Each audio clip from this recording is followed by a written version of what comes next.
Access Sportsnet Lakers. I'm Allie Clifton alongside our Laker insider Mike Shannon from the LA Times. The one and only Brad Turner. Hi. Hi, Allie. BT, long time no see. Hell, you're really good. I mean, you're really good at your job. Reading? Thank you. You're great at your job. Brethenham's really good, too, but you're great. No, thank you. I don't think you mean that about me. Well, I'm saying this because I made a mistake in Las Vegas. Tell everyone. Uh-oh. I told Allie I would go on her podcast. Yep. And I planned on going on the podcast. But I was working so doggone hard. See that word, doggone hard? Yeah. I just couldn't make it in time. And I apologize for you. For that, I'll give you a bottle of wine. Oh, wow. Thank you. You can tell me that you're going to do something more and not. I'll take the wine any day I can. And it's coming from Patty. You know why? It's because you are great at your job too, BT, which is why you're here to dive into all the fun things regarding the Los Angeles Lakers. Thank you, Brad. Glad to hear it, BT. All right, well, you ready? I'm ready. We're going to get this edition of Access started with a look at the Lakers' moves so far this offseason. None bigger than LeBron's move to opt into his $52.6 million contract. Of course, they signed DeAndre Ayton. They also signed Jake LaRavia. We're going to talk about both of them. They've re-signed Jackson Hayes, and then, of course, the move Dorian Finney-Smith made to play for the Houston Rockets during free agency. But we start with the biggest news. You can't go anywhere right now, of course, without people speculating, wondering what's going on with LeBron James. What's next? Will he be in L.A.? We've heard it all, seen it all. Where do you stand with all these rumors? I would be shocked if he's not in a Laker jersey at Media Day, a.k.a. the first day of training camp in a couple months. Like, I would be really surprised. I just feel like we hear this kind of storyline, BT, over the years. You know, is Kobe coming back to be with the Lakers? And he did, you know, always, you know. And I feel like there's a little bit of deja vu here with LeBron. He's got 1 year left. You know, he opted in, and we will see where it takes him, BT. I'm curious to see, curious to actually listen to him because he's been kind of silent during the offseason, keeping to himself. Not that he usually gives press conferences every week or two, but I'm curious to hear his thoughts on, A, the moves the Lakers have made, and B, what his thoughts are on, is this the last season of LeBron? You know, I don't think it is personally, but he's only got this 1 year left on his contract, BT. You know, guys, I saw him in Las Vegas. I sat right behind him at the game. He came to see his son, Ronnie, play. And all we did was shake hands and say, what's going with your wine? Good. Your wine? Good. And I left him alone because I knew everyone wanted to talk to him about the contract. Is he going to play 1 more year? Why did you opt in? If you really want to go somewhere else, I believe he'll be a Laker all season. Well, I don't think he goes anywhere. If he chose to opt in because... By that, I mean, I don't see him trying to force a trade, and I don't see the Lakers buying him out. Why would they? They don't have to. I mean, you are an employee of the LA Lakers, and you decided you want to be here, and we want you here too. We just didn't give you an extension, and I guess he didn't ask for this extension, so just play it out, see where it goes. And you're playing with one of the best players in the NBA, Yep. and Luka. So we're going to talk about that in 1 second, but I do want to just kind of take this one step further because Dan Wojcicki reported that he's expected, your boy, to be at training camp. Used to be my boy. Done with him. He's expected to be at training camp, but you obviously see that as a good sign. Having said that, though, the podcast that you were supposed to join on Friday, there was a guy named Richard Jefferson, who's a former teammate as well with LeBron, and we talked about the pros, the cons, all the things that come with playing alongside LBJ. The fact that he's going into season 23 and we're still having these conversations in the offseason obviously is a testament, but there's a lot that's going on and having to manage all of this in this time right now. Yeah, and you know, I think the other thing we need to think about is how are the Lakers now compared to when they stopped playing in the first round after 5 games against Minnesota. I feel like this team did a nice job with not a lot of money. You know, this isn't baseball. You can't go out and sign $300 million worth of guys if you don't have the cap space. And I thought Rob Pelinka and the front office did a nice job, BT. You lose Dorian Finney-Smith, but when he opted out and did not re-sign with the Lakers, that opens up 2 salary slots. I like what they did with that $14 million. You go out and get Jake LaRavia for about $6 million. He can shoot, he can score a little. Then, of course, the big upgrade, Allie, we've been talking about for months. You know, who's going to be their center? What are they going to do? DeAndre Ayton, at the price of $8 million next season, that's a little more than half of the average NBA salary. If I'm LeBron, I'm sitting back and saying, you know, I like the move, especially at center, to get a 15 and 10 type of guy for next to nothing. And it's silly to say $8 million is nothing. I always have to qualify it. But in the NBA vernacular, When the average salary is 14, 8 is it's a really good pickup at a really good price for the Lakers. 8 is BT money. 8 is BT money. That's what he's getting paid today. I want more than that. Stop it. You're my agent. You're fired, Allie. Well, you got to show up to things that you say you're going to show up to. Just kidding. Can you elaborate on what he was discussing? The best move I like was getting DeAndre. And let's be honest, he fell to them. Sure. Because of what he did not do in Portland. So, good for the Lakers. If he can just play up to his potential at a high level more consistently, I think it works out for them. I mean, he's not the real high flyer, lob threat that people want to say he is. He's a nice pick and pop guy, and he worked well with Luka. The other young kid, Jake, is interesting because I didn't see him play a whole lot, but I didn't watch the Kings play. I like watching good basketball. So I kind of avoided them. So I'm my Kings fan and friends. But the idea that they were able to do that, and as Rob Pelinka said, they're not done yet. I'm not quite sure what they're going to do.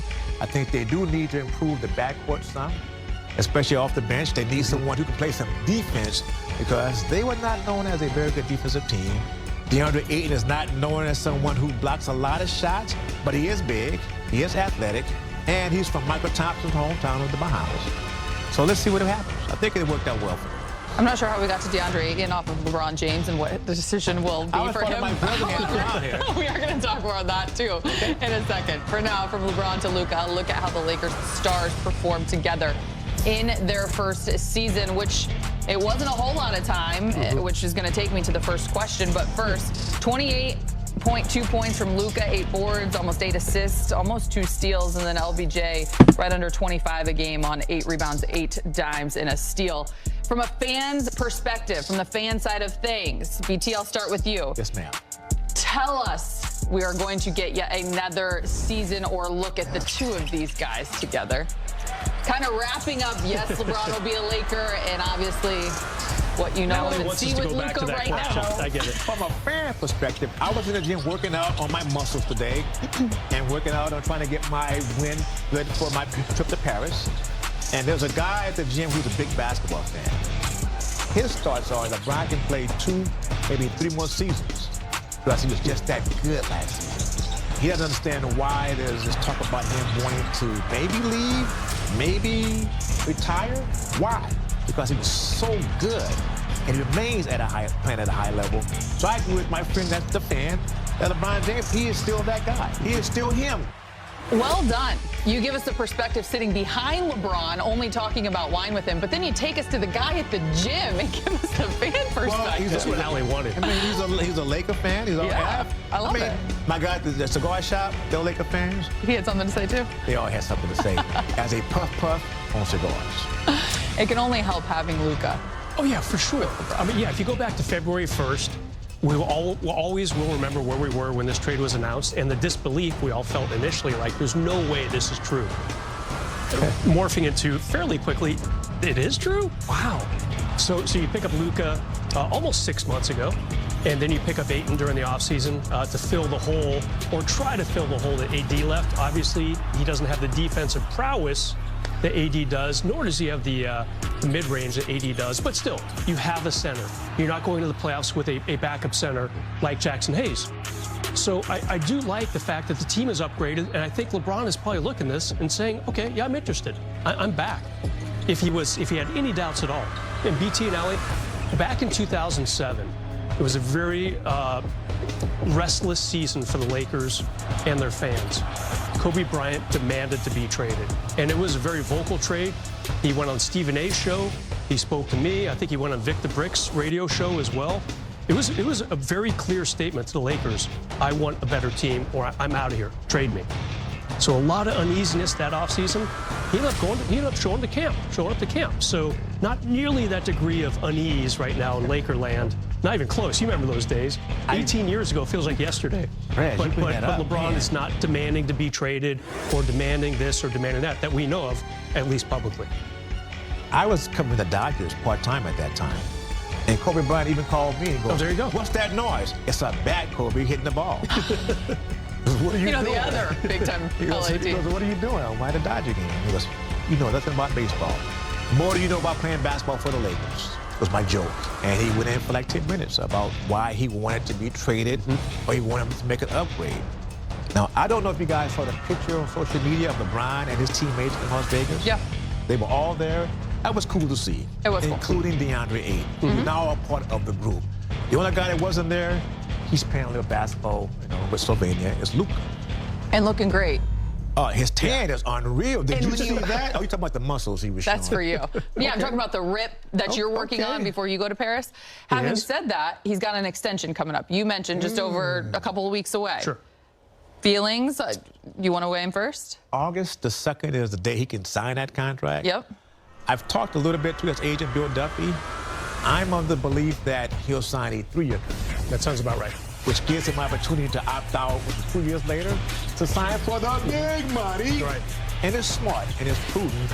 I don't think he goes anywhere. It sounds as if he really loves it here. He's gotten over being hurt by what happened in Dallas. And he can buy a house here. It might be a little bit more expensive than it was in Dallas, but I think he's all in with the Lakers. BT, you have a giant house. Maybe Luka can hang with you while he figures out the details of these contracts. Allie, I'm with BT. And I really hope that people don't go nuts if he doesn't sign for the full 4 years, because you'd be missing the point financially for Luka himself. It's going to be a personal decision to re-enter free agency earlier so he can sign one giant final contract. So it makes sense, a 3-year deal. Like you said, he'd probably be 2 years guaranteed for him. Then he can opt out in a few years and sign that last big 5-year deal, perhaps. But I'm with you. I think he'll re-enter free agency a little more quickly, but I would be stunned if he does not sign for at least 3 years with the Lakers. I will say there was a little gap between LeBron and the rest of the crew in that picture, LeBron and Zuri, and then the rest of the crew, and I thought it was just a placeholder for Luka. Well, they wanted me to come down there, but I was busy working. You were? Standing up alley, that's for sure. Welcome back to Access. A look at the Lakers depth chart. You see it right here. LBJ, Ayton, Rui, Luka, Austin. There's still a core group there, even in the starting 5. BT, what stands out to you when you look at that? Yeah, well, Rodney James was ahead of George Goodwin. Is an interesting one to me. On the depth chart? I don't know if it's in an exact order down the depth chart. Well, you know what? What stands out? People forget about Maxey.